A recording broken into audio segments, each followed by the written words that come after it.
Salut à tous, je vous fais cette petite vidéo parce que je suis enfin allé voir Star Wars épisode 8, Les Derniers Jedi, et que je me suis dit que ça pourrait être intéressant de vous en parler. Alors ce nouveau Star Wars, à la base, j'avais pas du tout envie d'aller le voir. C'est vrai que j'avais trouvé l'épisode 7 totalement dépourvu d'intérêt, et les critiques que j'avais lues du 8 me donnaient absolument pas envie d'y aller. Mais bon, j'ai fini par y aller, et c'est vrai que la plupart des critiques que j'ai pu voir autour de ce film, je les trouve plutôt justifiées.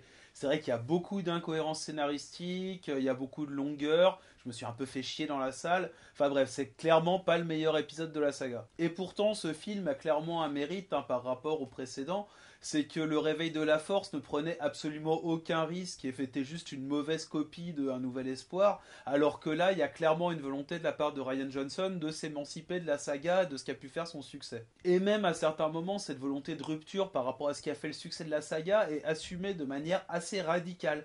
Et du coup, c'est quelque chose de plutôt intéressant et ça apporte vraiment une autre dimension à Star Wars. Alors le résultat sur certains aspects est clairement foiré, n'empêche que la tentative est là, et que c'est quelque chose de plutôt louable, et en plus ça apporte un discours assez politique à l'ensemble du film, ce qui va nous intéresser ici. Alors concernant l'aspect politique de ce nouveau Star Wars, je vais passer rapidement sur certains aspects qui ont déjà été soulignés par d'autres critiques et qui honnêtement me semblent pas essentiels dans ce film. Je précise qu'à partir de maintenant je vais forcément spoiler le film, donc si vous ne l'avez pas encore vu et que vous voulez garder la surprise, je vous conseille d'arrêter de regarder cette vidéo.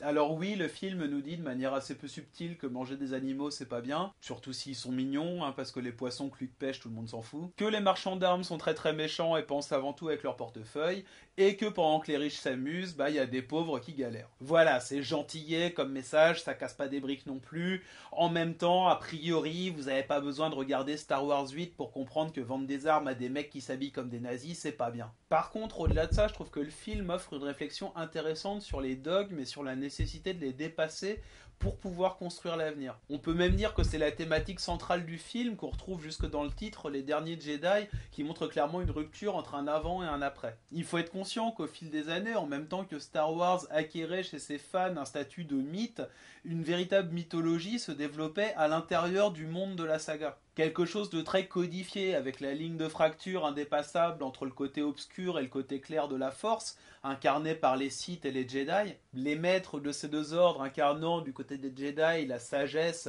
et du côté des Sith la ruse, et bien sûr les combattants légendaires empruntant tant à la figure du samouraï qu'à celle du chevalier médiéval. Et tout ça dans les anciens Star Wars c'était très figé, tout le monde ne pouvait pas devenir un Jedi, il y avait des familles plus réceptives à la Force que d'autres, il y avait même des élus de la Force, et en 99 dans La Menace Fantôme, George Lucas allait jusqu'à nous donner une explication biologique au fait d'être réceptif à la Force. Midi-chlorien. Depuis l'Empire contre-attaque, la question de la filiation et de la lignée a toujours été importante, et jusqu'à maintenant on pensait que cette nouvelle trilogie échapperait pas à la règle. Si Luke Skywalker décide d'enseigner l'usage de la Force à Ben Solo, qui deviendra par la suite Kylo Ren, c'est bien parce que ce dernier est le petit-fils de Dark Vador, et si le suprême leader Snoke repère Kylo Ren et décide à son tour de le former, c'est exactement pour les mêmes raisons. Bref, Star Wars jusqu'à maintenant c'était avant tout un monde bien réglé, bien manichéen, avec ses certitudes établies. Mais un monde aussi où les fractures étaient très théorisées et structurées, parce que les Jedi et les Sith c'était pas juste des communautés informelles que tu pouvais rejoindre comme ça, c'était des vrais ordres religieux, avec des principes, avec des dogmes, avec des textes fondateurs et avec des rituels. Et les derniers Jedi décident de faire péter tout ça joyeusement,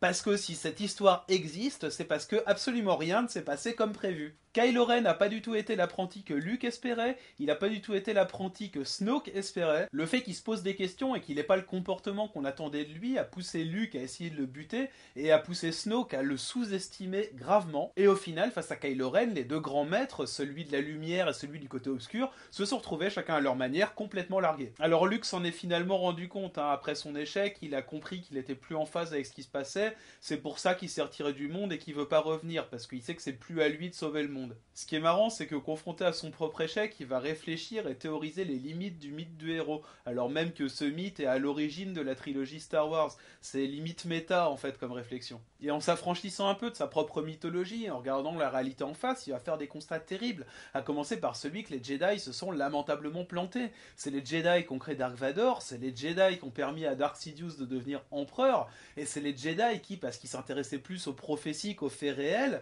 ont provoqué leur propre chute. Alors pour faire bonne mesure, Rey lui dit oui, mais c'est aussi un Jedi qui a ramené Dark Vador du côté obscur vers le côté clair. Alors c'est vrai, sauf que quand Luke fait ça dans le Retour du Jedi, il va chercher son père pour le ramener vers le bon côté de la Force, bah il le fait sans suivre les préceptes des Jedi. Obi-Wan Kenobi et Yoda, à ce moment-là, ils sont pas d'accord avec ça.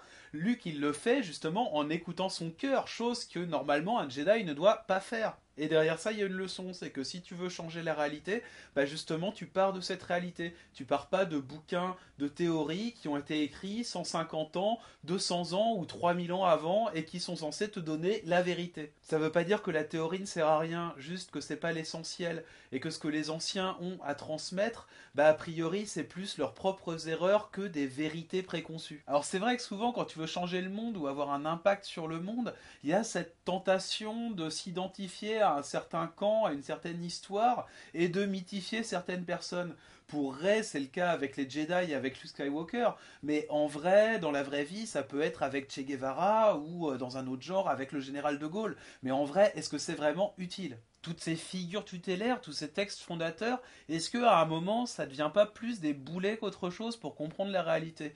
En tout cas, bah, c'est plus ou moins ce que Luke et Yoda essayent de nous dire. De manière d'ailleurs assez brutale. Hein. Personnellement, je m'attendais pas à voir un jour Yoda cramer des bouquins. Et bien sûr, là où c'est doublement intéressant, c'est que le film, en posant ces questions-là, nous pose aussi la question du statut mythique de la saga Star Wars. C'est un peu comme si le réalisateur cherchait à nous dire, alors Star Wars, les années 70-80, c'était bien gentil, c'était sympa, mais maintenant c'est fini, le monde ne fonctionne plus comme ça. Soit une démarche totalement en rupture avec le revival années 80 qu'on connaît actuellement avec des séries comme Stranger Things. Donc d'un côté t'as Luke, qui reconnaît qu'il est largué et qui en tire des leçons intéressantes, et de l'autre côté t'as Snoke, qui lui ne comprend absolument rien. Alors parmi les critiques récurrentes adressées au dernier Jedi, il y en a une qui concerne Snoke, qui serait un personnage pas assez développé et ce serait dommage. Je comprends cette critique, je comprends que les gens aient envie d'en savoir plus sur ce personnage, mais en vrai on s'en fout. Snoke c'est pas un personnage, c'est un archétype. Snoke c'est Palpatine, c'est Sauron, c'est Voldemort ou n'importe quel méchant ultime de film. Il est là à se balader dans sa salle du trône en robe de chambre en se prenant pour un mastermind de la politique, mais en vrai il est ridicule. Il est là justement pour qu'on se dise qu'on veut plus de ce genre de personnage, parce que le monde est plus complexe que ça, les gens sont plus complexes que ça, et on peut plus se permettre d'avoir des méchants mythologiques qui se frottent les mains en ricanant. Contrairement à Luke, qui accepte de se remettre en question, Snoke c'est le personnage qui est complètement largué, mais qui s'accroche à son petit truc et qui veut surtout pas laisser la place. Du coup, il a juste à mourir comme une vieille crotte pour qu'une nouvelle réalité puisse voir le jour. Et dans cette nouvelle réalité, qui est incarnée par des personnages comme Rey ou Kylo, bah on se rend compte que les choix sont vachement moins déterminés par les grandes idées que par une évaluation du réel. Et ça rend les choses à la fois beaucoup plus pragmatiques et beaucoup plus complexes. Et on va le voir dès la mort de Snoke, qui va mettre les deux personnages devant un choix de ce genre. Et dans le même temps, le film a l'intelligence de ne pas tomber dans l'écueil qui renverrait le choix à quelque chose de purement individuel. À savoir qu'il reconnaît que la réalité est complexe et comporte une part de déterminisme social. Alors il y a un moment chez Luke où Rey a un peu cette tendance individualiste en mode ah oui mais là où Kylo Ren a raté, moi je vais réussir. Sauf que c'est quelque chose qu'on relativise tout de suite dans la mesure où on nous rappelle et on lui rappelle à elle aussi que leurs réalités sont très différentes et que la tentative de meurtre de Kylo Ren par exemple par Luke a énormément joué dans son passage au côté obscur. Évidemment ça excuse pas Kylo Ren qui reste coupable de crimes de guerre et de crimes contre l'humanité, mais ça permet de comprendre que la réalité est plus complexe que juste des gentils Jedi contre des méchants Sith. Et hormis l'émergence du réel en lieu et place du dogme, on se rend compte qu'il y a un autre truc qui a tendance à changer avec la mort de Luke et de Snoke, bah c'est l'origine des acteurs appelés à jouer un rôle majeur. Avec Rey et Kylo, on n'est clairement plus en présence d'héritiers de la Force. Alors évidemment, biologiquement parlant, Ben Solo est toujours le petit-fils de Dark Vador, mais Snoke l'a assez dit comme ça, dans ce rôle-là il est nul et il n'est pas fait pour ça, c'est quelque chose d'autre en fait. Et concernant Rey, la révélation que ses parents sont des nobodies, si c'est quelque chose qui se confirme dans le prochain film, bah c'est super intéressant, parce que ça veut dire qu'à partir de maintenant, c'est les gens du commun qui vont faire l'histoire, et plus les héros prédestinés choisis par la Force. Et ça, on nous le montre avec Kylo et Rey, mais limite encore plus avec la scène de fin, avec l'enfant qui attrape son balai grâce à la Force. Cette scène évoque l'avenir de la Résistance, et encore une fois une Résistance qui est plus incarnée par une princesse, mais par des gens normaux qui subissent tous les jours une situation difficile, et qui du coup sont extrêmement conscients des réalités et de la nécessité de les faire évoluer. Alors il y aurait 100 000 autres trucs à dire sur ce film, mais on va peut-être s'arrêter là et du coup conclure sur le fait que ce Star Wars est un film de rupture. Et ce qui est intéressant avec cette tendance à rompre avec l'ancien héroïsme pour mettre en scène des personnes plus ordinaires, bah, c'est que c'est quelque chose qui a tendance à se développer en ce moment à Hollywood. C'est intéressant parce que ça peut donner des idées à des gens, mais surtout c'est intéressant pour ce que ça a dit de notre société. Parce que les films sont le produit de leur époque et reflètent souvent ce qui est déjà présent dans l'imaginaire collectif. Et j'ai envie de dire surtout les films Disney, qui est quand même une firme très forte pour choper les tendances du moment. Pour des raisons mercantiles, hein, évidemment, pas pour des raisons idéologiques. Et si la tendance dans les médias de masse, c'est de voir des individus lambda réfléchir au-delà du dogme et du culte de l'individu sur comment transformer le monde, bah personnellement ça me va et ça me rend vachement optimiste. Merci d'avoir regardé cette vidéo, n'hésitez pas à vous abonner, à liker, à commenter si elle vous a plu. On se retrouve très bientôt pour une nouvelle chronique, d'ici là prenez soin de vous.